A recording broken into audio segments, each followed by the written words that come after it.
আমি এখন কোথায়? তুমি এখন হসপিটালে। তোমার আপু কোথায়? আমার বউ কোথায়? আমি তোমার বউ, এই যে এখানে দাঁড়ায় আছি। তুমি তো আমার শালি মারিয়া। আরে কি বলতেছে তোর দুলা ভাই? দুলাভাই কি বলতেছেন আপনি সব? এই তো আমার বউ চলে আসছে, আমার বউ ভাই। ওলা আলমগীর এগুলো কি বলতেছে? বউকে বলতেছে শালি, শালিকে বলতেছে বউ। জামাই কি হয়েছে তোমার? কি ব্যাপার দেলোয়ার চাচা? আপনি আমাকে জামাই বলছেন কেন? জামাই তুমি কাকে দেলোয়ার চাচা বলতেছো? আপনাকেই বলতেছি। আমি তোমার দেলোয়ার চাচা না, আমি তোমার শ্বশুর ওয়াসিম ভাই। আপনি আমার শ্বশুর না, আপনি আমার শ্বশুর বাড়ির দারোয়ান দেলোয়ার চাচা। তুমি কি আমাদের সঙ্গে মজা করতেছো? আপনাদের সাথে আমি কেন মজা করবো জুলেখা চাচি? জামাই বাবাজি এখন কেমন আছে? এই তো আমার শ্বশুর শাশুড়ি চলে আসছে। তুমি এদেরকে কেন শ্বশুর শাশুড়ি বলতেছো? এরা আমার শ্বশুর শাশুড়ি। হায় আল্লাহ, আমাকে আবার মারিয়া বলতেছে। আপনারা পেশেন্টের সামনে এভাবে চিৎকার করছেন কেন? আর এই যে আমাদের বাসার কাজের বুয়ার দারোয়ান, এদেরকে বলতেছে শ্বশুর শাশুড়ি।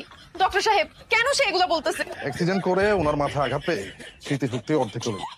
এই কারণে উনি বলতে ভাবছে শালি, আর শালিকে ভাবছে বউ। হায় আল্লাহ, ডাক্তার সাহেব আপনি এগুলো কি বলতেছে? তুমি যে ব্যাংক থেকে টাকা তুলছো সে মেসেজ তোমার কাছে চলে আসছে। টাকা? এটা আবার কি দেলোয়ার চাচা? ডাক্তার সাহেব সেগুলো কি বলতেছে? সেটা তো ওনার পুরোপুরি স্মৃতি ফিরে আসা না পর্যন্ত বলা যাচ্ছে না।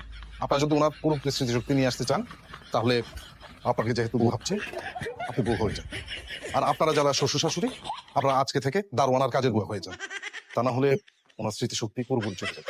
আমার স্মৃতিশক্তি যদি আজীবনের জন্য চলে যায়, আমার 1 কোটি টাকা তো শেষ। আমি কি করবো? জামাই আমাদের কেমন লাগতেছে? মাশাআল্লাহ, খুব সুন্দর লাগতেছে। দেখেই বোঝা যাচ্ছে আপনারা খানদানি বড় লোক। আমরা কি করব? আপনারা কি করবেন মানে? আপনি রান্না করে যান, রান্না করে ঘুমাবেন। আর আপনি গেটে ডিউটি করবেন। বাইরের লোক যদি একটা ঢুকে একদম পিঠে চামড়া তুলে দেবেন। আব্বা আম্মা আসতে হলে আপনারা থাকেন। আসসালামু আলাইকুম, গুড নাইট। Good night.